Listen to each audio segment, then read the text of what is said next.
All right, 97.7 Outlaw Radio FM listeners, you already know what time it is, and right here, right now, we actually have a special treat for you guys. We actually have the one and only one half of the legendary hip hop duo Group Home. We have Lil Dap right here, live on the line. How are you doing this evening, Dap? Hey, I'm chilling, brother. How you doing? I'm doing great, man. I'm doing great. I hope everything is all well with yourself out there in New York, man. I'm glad you and yours are safe after that terrible hurricane actually hit you guys, man. I'm glad to hear you guys are safe.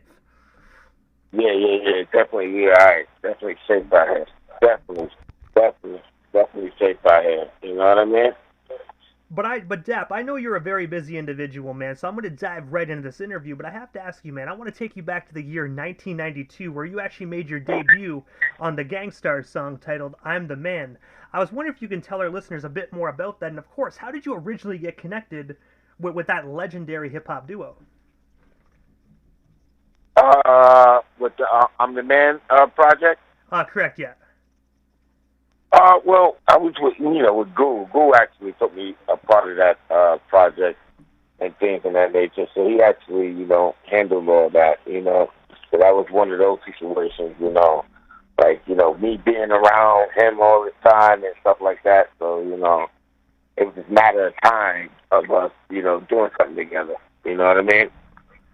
And I gotta ask as well, because I do know that yourself and Guru had such a phenomenal friendship, man. Like, when did you guys actually meet? Did you guys go back to like high school or something like that, or did you guys just meet in the streets? Nah. I met Cool in summer of '88. The I, summer of '88, I met him. and I gotta say as well that's right around the And then time his career started to go off, if I'm not mistaken. excuse me, say that again. Sorry, I was just saying that was probably around the time when he just started getting into music, if I'm not mistaken. Yeah. That's when he just got out of college and all that. And a friend of mine, Tommy Hill, my man Gus, they introduced me to him on that note. And I have to ask as well, because as we already know, you were actually one of the members of the legendary Gangstar Federation, man. I was wondering, how did you actually become a official member of that group? Like, obviously, I know Guru was like the head individual, but what made them decide to make you an official member? So I've been with him ever since he came from out of college. I've been with him ever since college, the college days. When he graduated from Morehouse University and he came to Brooklyn, that's when we met up. That's when we took up. That's when we came from there. You know what I mean? That's when we took it all up from there. So it was like one of those situations. Like when I met him, he came. He came to New York. A friend of mine brought him around. And it was like we're hanging with some rappers. I asked him. I said, "What you mean you ain't gonna rap this?" At that time, you had Coogee Rap, you had Eric B. Rakim, you had Big Daddy Kane, you had those guys was popping. And so when they brought me to Guru, he didn't look like no rapper. I was kind of like I was a little upset at the point because I'm like, hey, you talking about he a rapper? Rappers, I'm looking for jewelry and all how rapper look, the car and stuff. He looked like somebody that was working a 9 to 5, and I said, oh man, I was kind of upset at the time because I'm like, I put my jewelry on, I had a new motorcycle, and I rolled up, I'm like, oh my man, I with these rappers. And then when I got there, he didn't look like no rapper. Like I see the rappers on TV, Big Daddy Kane and all the rappers and stuff like that. I was like, oh man. So I was mad at my friend Tommy Hill in Dustmo, and I told my man Tommy Hill, I ain't hanging with you for the next 3 weeks. Don't call me and stuff like that until you get your shit together. Because I'm like, I thought you was hanging with rappers, nigga. He don't look like no rapper. But Goo, I guess Goo felt my pain, and he kept calling me. He kept calling me. Dude, it's all that. Why you keep calling me, yo? And then next thing you know, one day later another, I picked up the phone. I said, "What's up, yo?" He was like, "Yo," he apologized regarding like, it's just, And I was like, "Don't worry about it," he started explaining like the music he's trying to do and things like that, and he was pressing on records. He had some wax, something like some wax. I'm like, oh, you pressing on records and stuff like dub plates back there. You go what we call them dub plays. You know what I'm saying? I'm a dub play. You know, like yard people, you make a dub play or something. Yeah, like some whack and shit. And I said, what you doing? He's like, pressing his music, putting his music on. I was like, oh, all right. So, and then, you know, one thing led to another. He kept calling, and that next day I'm like, you know, let me get behind him. And I got behind him. You know what I mean? And one thing led to the other. Now you had Group Home, Gangstar, and all that. I believed in his pain. I guess, you know, I was feeling, you know, I felt his pain. You know what I mean? I'm like, damn, you all the way from Boston. What you doing out here in Brooklyn? And I got to say as well, all you guys over at the foundation, man, were just, you guys had such a stacked roster just in that one group, man. In my personal opinion, you guys were one of the best groups to actually ever come out of the Boston and New York area. Yeah, at that time, late 80s, early 90s, yeah. A lot of shit going on, yeah. And also as well, going into the Group Home days, man, like you guys released my personal favorite record, which is actually your guys' debut album titled Living Proof. I was always wondering, man, what was the story behind that iconic record? Because at the end of the day, that album still is a lot of individuals' favorites, even still to this day. Yeah, I didn't know what I was doing. I just went with God's, you know, excuse my French, you know, I just went with the Creator's hand. You know, I prayed about it. You know, I used to do a lot of prayers dealing with this because I already had some type of understanding how this industry is. And one minute everybody cool, next minute they throw you back in the street. So I was like, you know, I always kept prayer with me. You know, so my Jesus and God was my bulletproof vest dealing with this industry. You know what I mean? I respect what it is, you know what I mean? But I let them know I'm protecting. I'm coming with my Jesus and God. I need my protection because I already know how it is. You know, one minute everybody cool, everybody making money. Next minute, you know, I might need a cup of water. You might be like, get out of here. You know, so I understood that type of cup of tea dealing with this line of work. So when I got into it and dealing with our project and things of that nature, I just made sure we had our music focused. And, you know, it's basically being focused on our music, because I already knew certain things wasn't going to go accordingly to what I was looking for, you know, so I already knew I was going to get robbed. So I was like, if I'm going to get robbed, I'm going to make sure they're going to hear some sound that boy, next time they want to see me again, they better have that price right. And the one thing I've always wanted to actually know based upon you guys as a duo, and I know this is probably like a cliche type of question, man, but you guys were named Group Home, as we already know. Like, what's the origin of that name? Like, how did you guys come up with the hip hop duo Group Home? Like, did you guys used to live in group homes? The ghetto's the Group Home. The ghetto's the Group Home. We live in the street.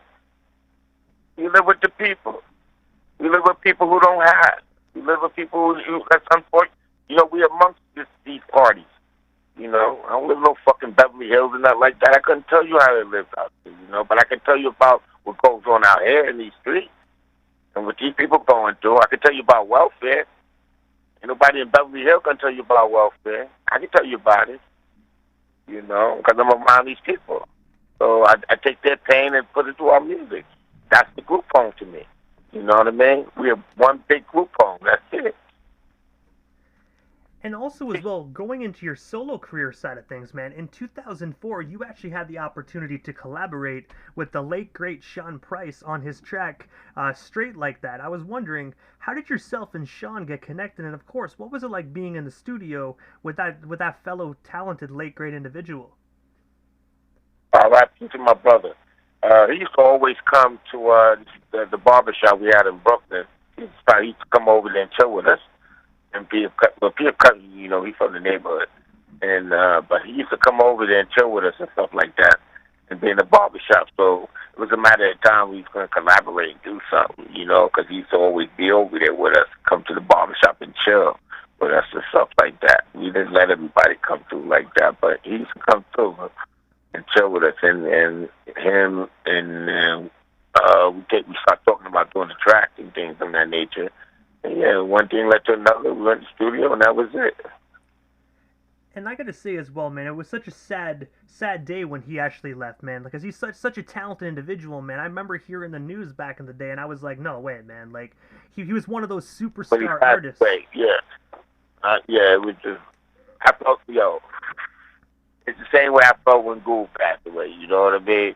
And he raised me, he brought me in this music industry, so, our fallen soldiers are dying every day, even prophets and things of that nature. That's one thing life will let you know. You'll surely die. You know what I mean? So while you living, do the best to your ability and do what you can do to help people. You know what I mean? Because at the end of the day, life lets you know you get death. So that's it. We just passing through the earth. Always remember that. And I gotta say that's some deep stuff. But at the end of the day, man, you are absolutely right. You got to make your mark. That way, you can leave a legacy behind that other people can other people can Yeah, flourish on. yeah. It's just like a book. You leave a book on. These books been left behind for us thousands of years ago. That's why we believe what we believe in. And things of that nature. But to make a long story short, it's all about each one teach one. That's where we at right now. Too much shit going on in the world. Excuse my French. And also, as well, you actually had the opportunity to go on tour with Cypress Hill. I was wondering, what was that opportunity like? And of course, what was it like just being on the road with the one and only Cypress? Oh, Cypress, they were cool. They looked out for us. They took care of. They looked out. Peace out to them. They looked out when we was on the road. They made sure we were like, we were little guys back then, so they were looking out for us, make sure we was alright and all that. Cypress looked out for us. Word up. If you don't mind me asking, how many tours did you actually go on with Cypress? Was it just one, or was it like all over the globe? Yeah, it was just one big European tour. We did all through Europe and shit like that. Yeah, we busting their ass. I mean, out there, we busting European. We was in Europe. We been putting that work in. Giving them, our energy and things of that nature. We fresh coming out. Cypress Hill, they've been out way before us. So it was a good opportunity. You know what I mean? And they seen how hungry we were. Like I said, they looked out for us when we was on the tour. They made sure we was all right and things like that. Peace out to them. And also, as well, August 1st of 2008, you actually released your debut solo album titled Lil Dap. I was wondering, what actually made you decide to actually venture into being a solo artist? And of course, can you tell our listeners a bit more about this amazing record if they haven't already heard it? A lot of people haven't heard it. It's an underground thing. I released that to the people, you know what I mean? Our fans, basically. Really, our fans and things of that nature, We adapt to all situations of life, you know what I mean? So let them know we're still in motion. And, we're still here and things of that nature, If other parties ain't, it's not around, we're still active. We're still active, you know what I mean? And also, as well, since we're on that topic, and you say not a lot of unfortunately, not a lot of individuals have heard it. Where is it actually available on the internet to be streamed or purchased today, or is this something that you have to look on eBay to find? Well, I released it out on Baby Grand at the time. I released it out on Baby Grand and things at that time. So, yes, it still probably can be released, or we're probably going to re-release it again and things of that nature. You know what I mean? My deal with them is past, so probably would release it back, for our fans, for the people who didn't hear it and things of that nature. And also, as well, I actually read that you were actually featured on Tony Touch's Number 50 Power Cypher, where you were actually featured alongside 49 other freestyling MCs. I was wondering if you can tell our listeners a bit more about that project, and of course, how did you initially get connected with the one and only Tony Touch? Tony Touch from Brooklyn, so he's from Bushwick area, so of course, what I'm saying, when people stay in tune, so when he reached out to me, asked me about it, I was down, anything to support DJs, I'm down with that, you know what I mean? They help, get your music out there, you know what I'm saying? So you need the DJs in your corner, so it was cool to do that at that time, and at the time we were upcoming and all that, and, it was very cool to do those type of things. And I gotta say as well, I remember back in the day when I actually had my hands actually on a copy of that project. I loved it, man, because it was really not something like any other DJ was doing back then, man, because it was all freestyles, and you could tell it was real raw and uncut. Because every single track it went to was just phenomenal. Exactly, because that was that era. That was the '90s. That was the golden era. All through the '90s, part of the golden era. So you had good. Everybody was hungry right then. A lot of people didn't get what they were supposed to get, but you felt their energy. And also, as well, immediately after this interview, I'm going to be playing one of your most recent singles titled Code of Silence. I was wondering, for the listeners who haven't already had the opportunity to listen to this, what can they expect from it when I play it here live on the radio station airwaves this evening? I think it's for hip hop. That song is for hip hop heads and things of that nature. It's for hip hop heads and little storylines we're speaking about. It's really for hip hop heads and things of that nature. That's why I do it out there. For like DJs, hip hop heads, and things of that nature. Whoever want to listen to it, who's fans of ours. When they listen to it, hey, if you're a hip hop head, hey, you're adapt to it. If not, so be it. And I gotta say as well, man, like I've had this song actually in my playlist for a while now, and I gotta say it's absolutely phenomenal. So I know the listeners here tonight, if they haven't already heard it, they're definitely in for a treat. So it definitely has that old school East Coast boom bap vibe. Yes, it definitely has that. And it's a little treat for me. So many, like projects I put out with it's a lot of songs we have like on our Group Home Forever album. So many beautiful songs that's released out there that the fans that would like for them to hear and even get visual with it. You know what I mean? But like I said, everything we're doing right now regarding Group Home, this is our own. This is all coming out of our pocket. Nowadays. So everything you hear from us, we're doing this. And if you don't mind me asking, is there any plans actually for another Group Home album? Because I gotta say, Forever was absolutely phenomenal. But I was wondering, are you guys gonna be doing a follow up to Forever, like maybe a Forever 2 in the future? Yeah. I'm already working on it. I put that Group Home Forever album together. Anything with Group Home, I be putting that together. You're talking to me. And I gotta say, I'm definitely excited just hearing that, man. Because like I told you, I grew up listening to your music, man. So just being able to know that there's more Group Home on the way, I think I can speak for every individual listening right now that we most definitely are ready for this anticipated release. Yeah, I'm doing this on my own. This is all coming out of my pocket, mind you. I'm on welfare. Hey, but you know what? With DJs like me, we're gonna make sure this album blows up, so you don't have to be anymore, man. Don't worry about it. I'm being a little hilarious, but to make a long story short, yes, we do have some good music coming for you guys. But also, aside from the actual the new Group Home record that you were actually just revealed, what is next for yourself, Lil Dap? Is there any more solo projects, any shows, anything else you still want to promote or talk about? We got you here live on the air. Studio right now working. I'm in the studio now working as we speak. I'm in the studio now working. Got some beautiful sounds coming up. You know what I mean? I would love to give you a sneak peek. And got some beautiful sounds coming up in the background. It's like we're working so hard, like it's unbelievable. And I'm kind of a little overwhelmed because it's sounding beautiful. It's coming out nice, Coming out nice, so.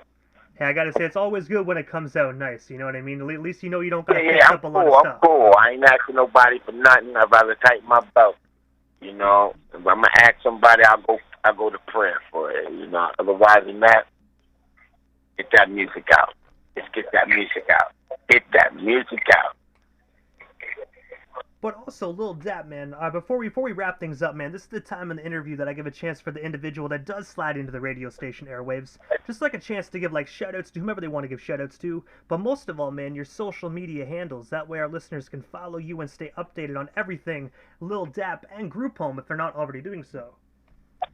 Yeah, definitely, I'm just, put it like this. We got the new album coming, and I got an I Adapt project coming, part 2, and I got a Group Home EP. Consistently working, man. I love it, man. It definitely sounds like a gang of new projects. Yes, I'm on it. You know, every good artist drop a decent project every 3 to 4 years. I mean, I'm up there. I need to, if you guys get something, you know, gotta feed the fans. Gotta feed the fans. Gotta feed the people. And I gotta say, first and foremost, Lil Dap, before we actually part ways, I just want to say, man, that I've been a huge fan for a long time. Your music most definitely inspired me and helped me get through a lot of difficult times in my life, man. So I want to give you your flowers while we have you here and just say thank you for inspiring not only myself, but millions upon millions of listeners worldwide. We want to say thank you for dope music for so many years. Thank you guys. Thank you guys, man. Because, hey, I'm still here. You know, and it's a blessing, you know, to talk and be here, you know, to talk to you guys, and you know, we still here. I'm staying active. I'm a messenger. I'm just a ghetto messenger. That's all I am. I'm just a ghetto messenger. I ain't been to no Yale. I ain't been to no Ivy Yale. And none of these motherfucking colleges or anything. You know, anything I do, I just, you know, take me how you see me.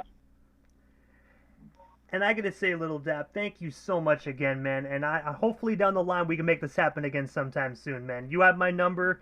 Anytime, feel free to reach out. You know, my line's always open for you, man. Thank you so much again. No problem, brother. And thank you. And God bless and stay super blessed and bless all. And thank you for having us. Peace to the fans.